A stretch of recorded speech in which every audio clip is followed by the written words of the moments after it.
लिए 15 मिनट के लिए पुलिस हटाई जाए तो अपने लिए 5 मिनट के लिए हटाई जाए। 5 मिनट में ऐसा क्या करें? हिंदुओं को एक करके बताएं। हमें अंदेशा है और शक है कि कहीं ये यात्रा उनकी सांप्रदायिक न हो। वो हमेशा मुसलमानों के खिलाफ बोलते हैं, मुसलमानों को धमकी देने की बात करते हैं। लाखों की भीड़, बाबा बागेश्वर की हुंकार। जय श्री राम के नारों के साथ बाबा हिंदुओं को जोड़ने निकल पड़े। 100 करोड़ हिंदू समर्थक, ये सब हमारे समर्थक नहीं है क्योंकि हम राजनेता नहीं है। ये सब हिंदू हैं, कट्टर हिंदू हैं।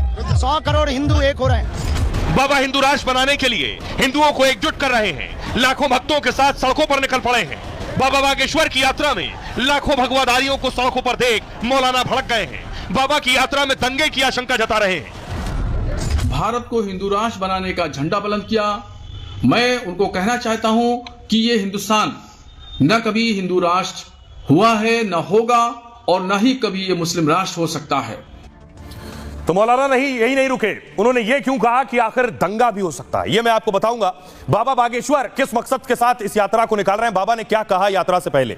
बाबा बागेश्वर 160 किलोमीटर पैदल यात्रा शुरू की उन्होंने। 160 9 दिनों तक बाबा बागेश्वर हिंदुओं को एकजुट करेंगे, सभी सनातनियों को एक साथ लाने के लिए निकले। बागेश्वर ने एक बार फिर हिंदू राष्ट्र की मांग दोहराई है।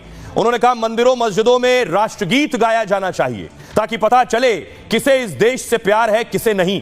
वक्फ बोर्ड विवाद पर भी बोले बाबा बागेश्वर। बाबा बागेश्वर ने सनातन बोर्ड की मांग की। वक्फ बोर्ड है तो सनातन बोर्ड भी हो।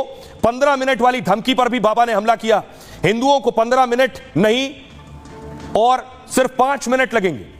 भारत को बांग्लादेश नहीं बनने देंगे। हिंदुओं को संगठित होना बेहद जरूरी है। बाबा बागेश्वर ने धर्मांतरण का भी विरोध किया। घर वापसी के लिए हमें पूरी कोशिश करनी चाहिए। आदिवासियों को बाबा ने अनादिवासी का नाम दिया है। इस यात्रा पर देखिए मौलाना क्या कह रहे हैं। मौलाना बरेलवी ने क्या कुछ कहा यह मैं आपको बताऊं।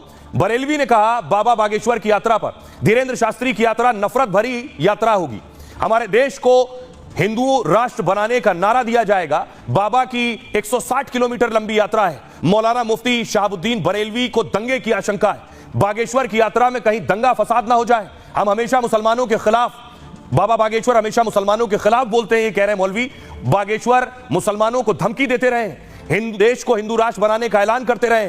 धीरेन्द्र शास्त्री की यात्रा पर प्रतिबंध लगाने की मांग की है। शास्त्री पर मुसलमानों को हिंदू बनाने का आरोप लगाया। हमारा देश ना हिंदू ना मुस्लिम राष्ट्र हो सकता है, यह कहा मौलाना ने। अब सुनिए जरा बाबा बागेश्वर क्या कह रहे हैं और शहाबुद्दीन रिजवी क्या कह रहे हैं।